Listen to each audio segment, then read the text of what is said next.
स्वामी रामानंद योगी मात गुरुदिव्य चरणमहं नमामि।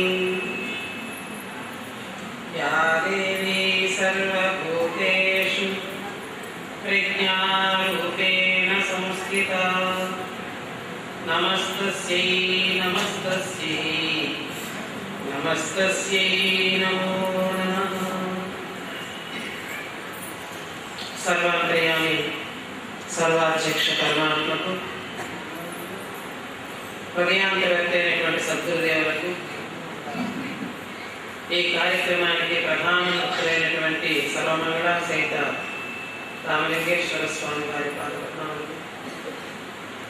అదేవిధంగా ఈ కార్యక్రమానికి సర్వాధ్యక్ష స్థానాన్ని వహించినటువంటి పరమపూజ్య కల్పనానంద స్వామి వారికి, సభాధ్యక్షులు పరమపూజ్య ఆచార్య శ్రీ శంకరానందగిరి స్వామి వారికి, వేదికస్థ మహనీయుల అరుణచరణారవిందాలకు, మీ అందరిలో ప్రకాశిస్తున్నటువంటి చైతన్య శక్తికి హృత్పూర్వక నమస్సమాంజలి సమర్పించుకుంటూ, దివ్యాగ్ని స్వరూపులారా, మహత్తరమైనటువంటి ఈ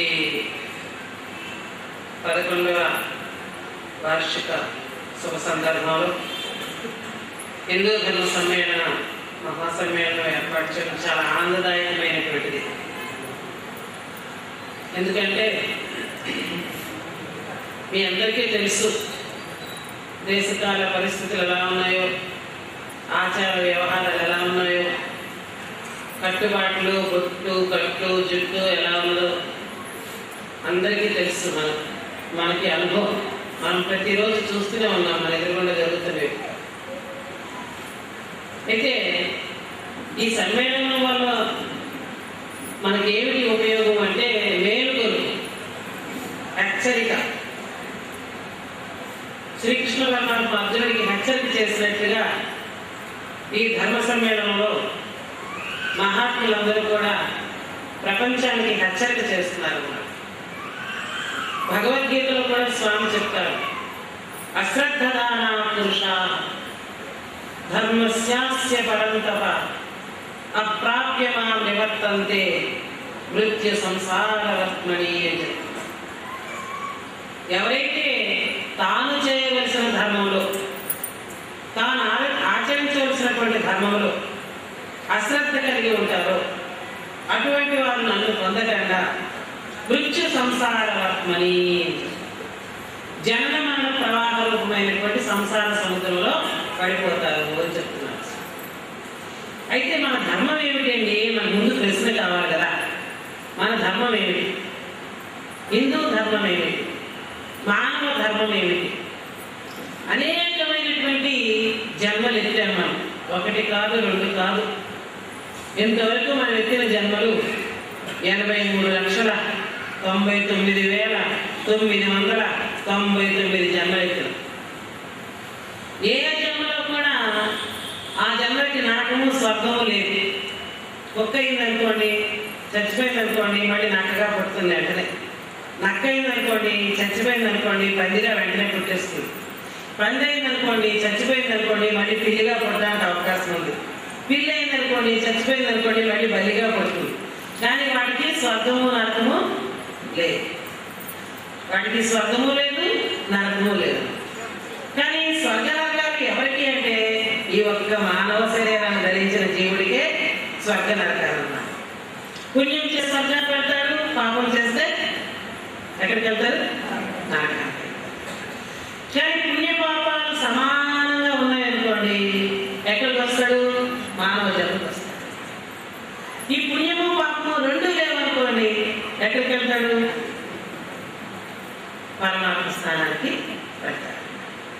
అయితే మనం అనేక జన్మలు ఎత్తాం. ఏ జన్మల్లో కూడా ఇలాంటి ధర్మ సమ్మేళనాలకి మనల్ని ఎవరు ఆహ్వానం చేయలేదు. ఇప్పుడు ఇక్కడ చూడండి, ఇంత పెద్ద హాల్ ఉంది. ఈ పెద్ద హాల్లోకి ఎవరిని ఆహ్వానం చేశారు? ఈ కార్యకర్తలు మానవుల్ని ఆహ్వానం చేశారు. ఈ ఊర్లో బోరెడని పశువులు ఉండొచ్చు, బోరెడని ఎద్దులు, ఆవులు, ఎన్నెన్నో రకరకాల పశుపక్షాలు అన్నీ ఉండొచ్చు. అన్నింటినీ ఏమన్నా ఆహ్వానం చేశారా? మీరు కూడా రండి, ఆల్మోస్ట్ మీ అందరికీ వెల్కమ్ చెప్తున్నాం, మీరు కూడా రండి అని దారిపోయే ఎద్దులు కానీ, ఆవులు కానీ,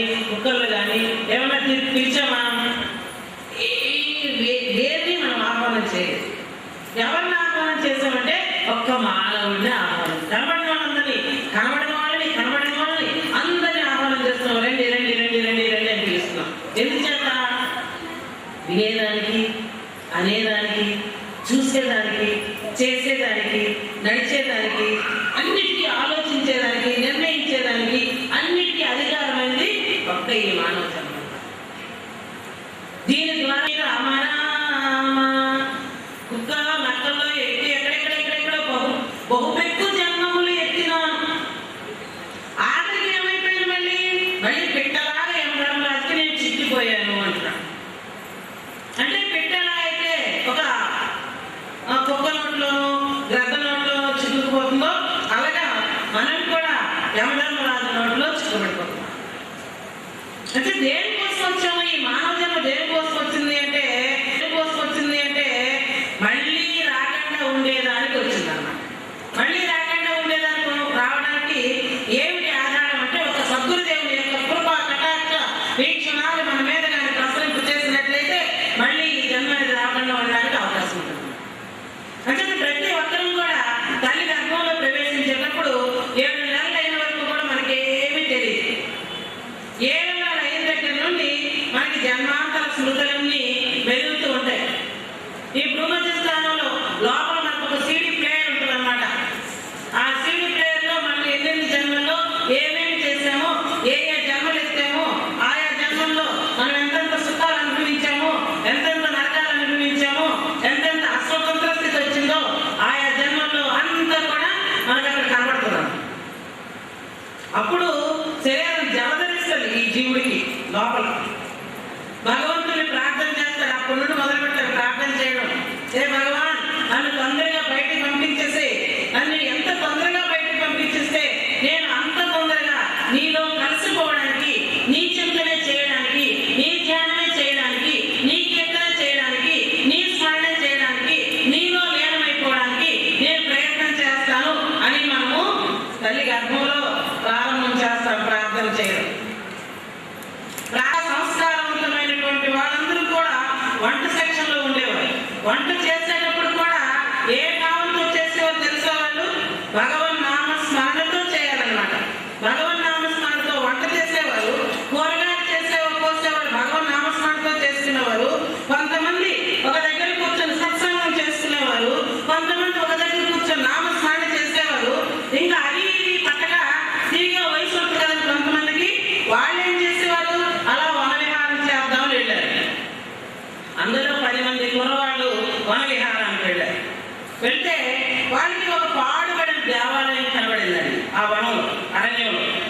వీళ్ళు అనుకున్నారు, మన వాళ్ళు ఎలాగో వంట చేస్తున్నారు, ఇదేదో దేవాలయం ఉంది, దీన్ని మనం కానీ బాగు చేసినట్లయితే అది సంస్కారం, హిందూ ధర్మ సంస్కారం అన్నమాట. దేవాలయం అంటే ఆశ్రమానికి కొంతమంది తెల్లవాళ్ళు వేసినప్పుడు ఈ ఫోటోలు పట్టుకొస్తారండి. ఇదేంటమ్మా ఈ ఫోటోలు ఆశ్రమానికి తీసుకొచ్చారంటే మేము మతం తీసేస్తున్నాం, ఈ ఫోటోలు మా ఇంట్లో ఉండకూడదండి. అంటే నీ సంస్కారం ఎక్కడికి వెళ్ళిపోయింది? పూర్వకాలంలో ఎక్కడైనా దేవాలయం కనబడితే అది బాగు చేయాలి, ఎక్కడైనా దేవతామూర్తి కనబడితే నమస్కారం చేయాలి, ఎక్కడైనా ఒక చెట్టు కనబడితే దానికి నమస్కారం చేయాలి. వివేకానంద చికాగోలో ఉపన్యాసం చెప్పినప్పుడు అక్కడ వాళ్ళు అడిగారంట, మీ భారతీయులు చాలా మూర్ఖులు, చెట్టు కనబడితే చెట్టుకు మొక్కుతారు, గట్టు కనబడితే గట్టుకు మొక్కుతారు, పుట్ట కనబడితే పుట్టకు మొక్కుతారు, ఎక్కడ పడితే అక్కడే మొక్కుతారు, మీకు అసలు ఏ మాత్రం తెలివితేటలేవు మీ భారతీయులకి, ప్రతి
బొమ్మలతో అలసిపోయిన తర్వాత వాడికి అమ్మ కావాలి. అలాగే మనం కూడా ఈ విశ్వ ప్రపంచంలోకి వచ్చిన తర్వాత ఈ బొమ్మలతో ఆడుతున్నాం. ఎవరా బొమ్మలు?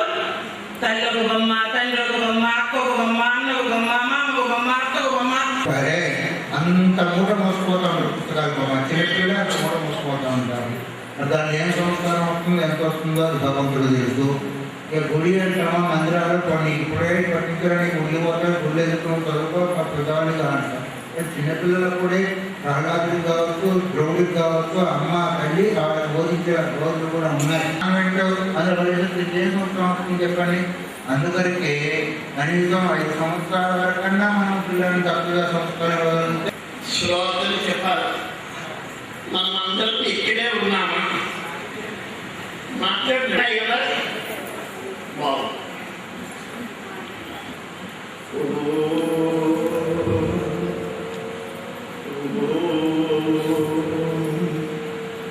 గురు బ్రహ్మ గురు విష్ణు గురు సాక్షాత్ పరం బ్రహ్మ తస్మై శ్రీ గురవే నమః.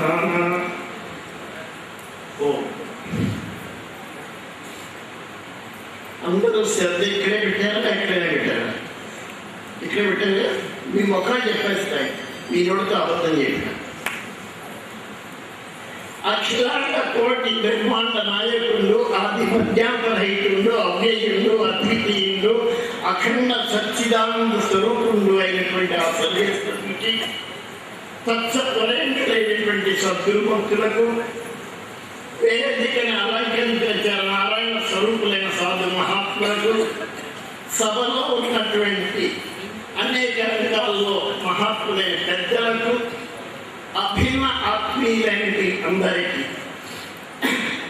నా హృదయపూర్వక అనంత కోటి ప్రణామాలు అర్పిస్తూ, మనం ఇక్కడికి వచ్చిన ఆశయం జ్ఞాపకం చేయండి.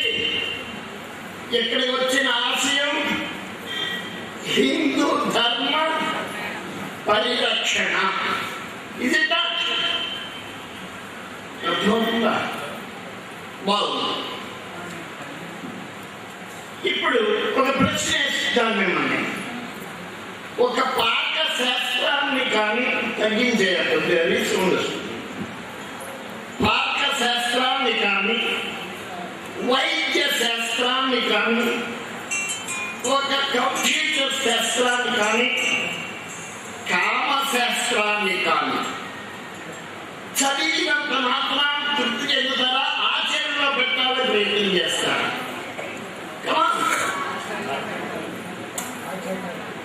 ఆచరణలో పెట్టాలని ప్రయత్నం చేస్తారు. అలా ధర్మాన్ని, నీతుల్ని, సూక్తులని, వేదాంతాన్ని, ఆధ్యాత్మికాన్ని, వైరాగ్యాన్ని మనం ఆచరణలో పెట్టాలని ఆ తీరుగా ప్రయత్నం చేయగలుగుతున్నామా? మనం ఆన్సర్ కొన్ని వచ్చాయి. అర్థమైంది? ఇవాళ ఇప్పుడు ఈ సభలోనే ఇవాళ ప్రైమ్ మినిస్టర్, రాష్ట్రపతి వీటి వరకు కూడా కొవ్వొత్తి పెట్టే వెలిగిస్తున్నాం. దయచేసి అన్ని దాఖలు చూడదు. నన్ను అపార్థం చేసుకున్నా నాకు నష్టం లేదు. పుణ్యక్షేత్రాల్లో, పవిత్ర తీర్థాల్లో, పీఠాల్లో, తిరుపతి వెంకటేశ్వర స్వామి దగ్గర, అన్నవరం దేవస్థానంలో, జ్యోతిర్లింగ స్థానాల్లో అక్కడ దేంతో అగ్గిపెట్టి వెలిగిస్తారండి. దీపం అగ్గిపెట్టి వెలిగిస్తారా, కొవ్వొత్తి వెలిగిస్తారా? ఆధారం అనే ఒక ఏకజ్యోతి వెలిగించి పెట్టుకుంటారు. ఆధారం అనే ఏకజ్యోతి వెలిగించి పెట్టుకుని దాని ద్వారా దీపాన్ని ప్రజ్వలింపజేస్తారు. ఇవాళ రాష్ట్రపతి గారి సభైనా, సీఎం గారి సభైనా, ఈ సభైనా కొవ్వొత్తులతో వెలిగించే అధోగతి స్థితి మన హిందువులు నేర్చుకున్నాం. అంటల్లో తప్ప ఏమైనా ఉందా? మార్చుకుంటారా సంస్కారం?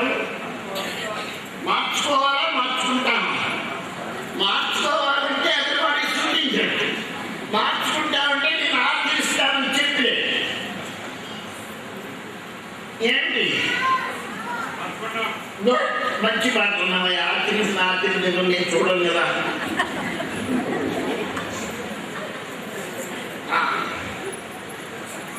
మన సనాతన ఆర్ష హిందూ సంస్కృతికి పంచభూతాలని దాటి ఒక విజ్ఞానం అందిస్తుంది. ఇవాళ మనం ఒక యంత్రాన్ని నమ్మినట్టు సెల్లు లేని వాళ్ళు లేదు, నీళ్ళు లేని వాళ్ళు ఉన్నారు. ఇవాళ మనం ఈ యంత్రాన్ని నమ్మినట్టు లేక ల్యాప్టాప్ నమ్మినట్టు మన ధర్మాన్ని, మన సంస్కృతిని, మన మంత్రాన్ని మనం నమ్మి జీవించగలుగుతున్నామా? కదా ఒకటి మాట్లాడండి. లేదు మనకి తెలియజేయప్పుడు గుర్తుకున్నాను మాట్లాడేవా అంటే మనం ఏ స్థితిలో ఉన్నాం? అవునా? గుడ్. మన సనాతన ఆర్ష స్థాపనలు నడుపుతుంది, పరమపదాన్ని చేకూరుస్తుంది. నేను రాబోయే ఉపన్యాసం స్వామీజీ పరిపూర్ణాంశాన్ని 3 సార్లు చెప్పాను. ఏమంటే స్వామి మీరు కాస్త పబ్లిక్ మైండ్ని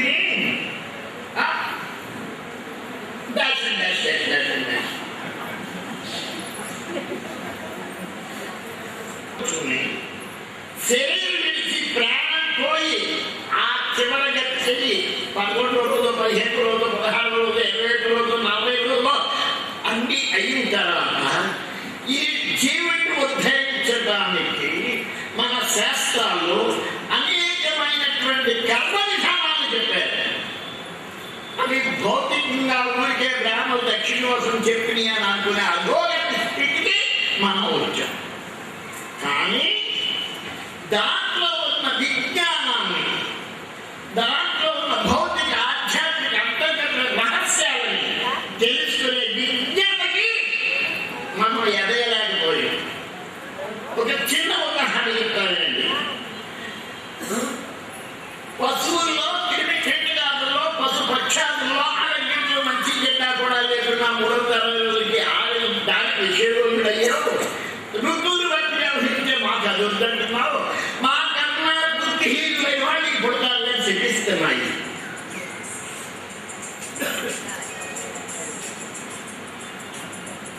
ఇప్పుడు గురువులు చెప్పినట్టు, స్వామీజీ చెప్పినట్టు 3 సంతానం 4 సంతానం కలిగి ఉన్నారు. శారీరకంగా పుట్టిన వారిని బిందు బిడ్డలు అంటారు. ఏమంటారు? శారీరకంగా పుట్టిన వారిని బిందు బిడ్డలు అంటారు. జ్ఞాన మార్గం ద్వారా, మంత్రదీక్ష ద్వారా, ప్రబోధం ద్వారా పుట్టిన మిమ్మల్ని ఏమంటారంటే నాద బిడ్డలు అంటారు. అర్థమైందా? ఇవాళ నాద బిడ్డలో వద్దు, బిందు బిడ్డలో వద్దు, అలాగే స్వతంత్రంగా ఉందాం. ఎవరు గురివండి అనే స్థితి మనకు వారి యొక్క భావాలను మనతో పాల్పంచుకునేందుకు స్వస్వరూపానంద స్వామి, అలాగనే వాసుదేవానంద స్వామి, వాసుదేవానంద స్వామి, రామకోటి రామకృష్ణానంద స్వామి, మాతా పరావిద్యానంద గారు, అలాగనే రేపు నంబూరు మాతాజీ, ఇంకా చంద్రకాళి ప్రసాద్ మాతాజీ, వాత్సల్యానంద భారతి, కమల్ కుమార్, ఇంకా తదితరములైనటువంటి అంశాల మీద, ఎన్నో అంశాల మీద మాట్లాడాలని ఇంతమంది వక్తలు ఉన్నారు. కాబట్టి మీ అందరికీ కూడా ఈ నిజంగా ఆయన వెళ్ళిన వ్యక్తే ఈ కార్యక్రమం మళ్ళీ ఆయన్ని లాక్కొచ్చింది ఒక రకంగా. అలాంటి మళ్ళీ ఆయన ఆశయం, ఆయన ఆలోచన ఇక శేష జీవితం ఏదైతే ఉందో దాన్ని ఒక ధర్మానికి, ఒక చక్కటి పటిష్టమైనటువంటి సంస్కృతికి, దీని యొక్క నిర్మాణానికి